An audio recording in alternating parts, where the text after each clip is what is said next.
一切具刑罰，一切怕死亡，推己及人後，莫殺莫拎殺。一切眾生皆恐懼刑罰，受傷害，一切眾生皆害怕死亡，把自己作比較後，不應殺害，不應另殺害其他眾生。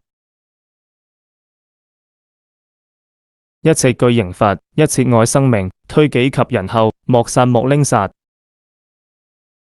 一切眾生皆恐懼刑罰，受傷害，一切眾生皆愛惜生命，把自己作比較後，不應殺害，不應另殺害其他眾生。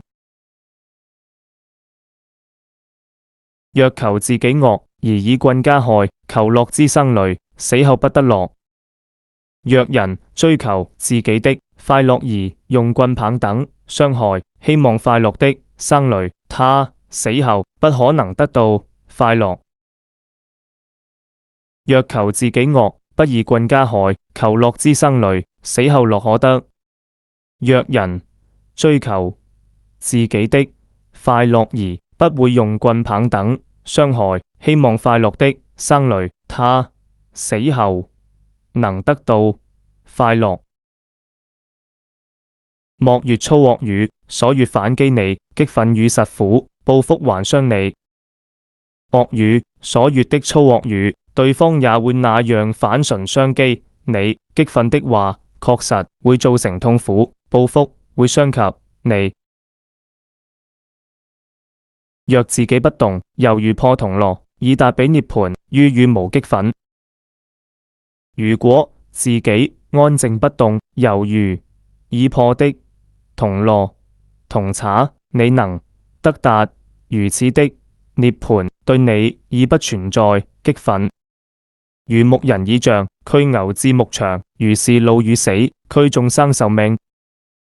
猶如牧牛人用棍杖驅趕牛群到牧場，同樣地，衰老和死亡驅趕眾生的壽命。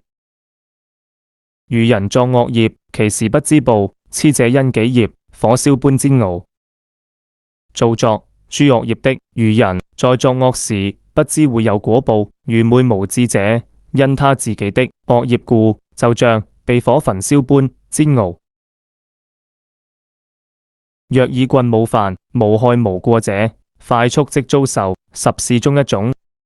若人用棍杖等冒犯非暴力的無過失的漏盡者，很快就會遭受十種苦事的其中一種。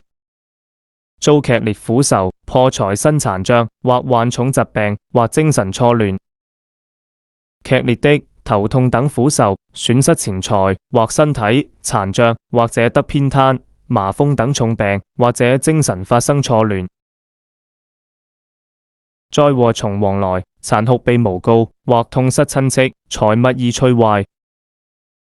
或來自國王的剝奪名譽、撤職等災禍，殘酷地被誣告，或失去自己可依靠的親戚，或者造成穀物腐爛、財寶壞損、禽畜病殘等財產摧壞，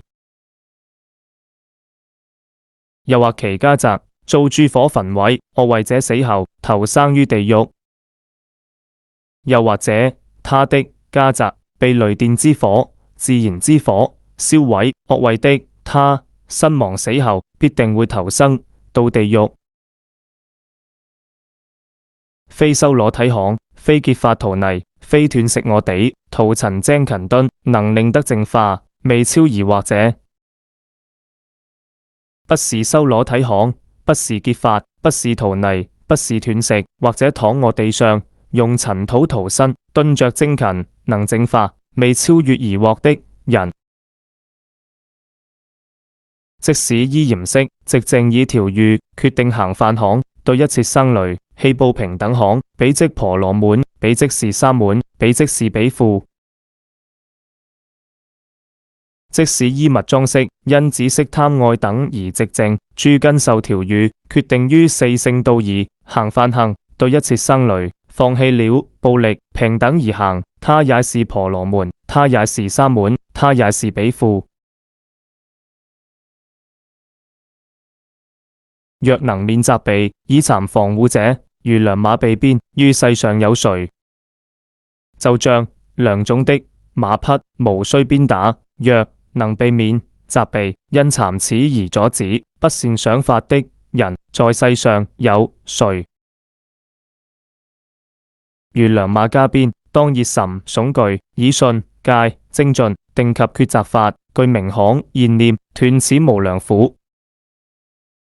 猶如良種馬被鞭抽打，你們要有熱審訟具，緊迫感，以世間和出世間兩種信，和以四片正戒，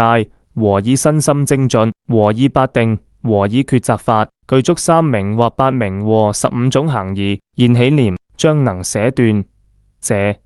不少的回之苦。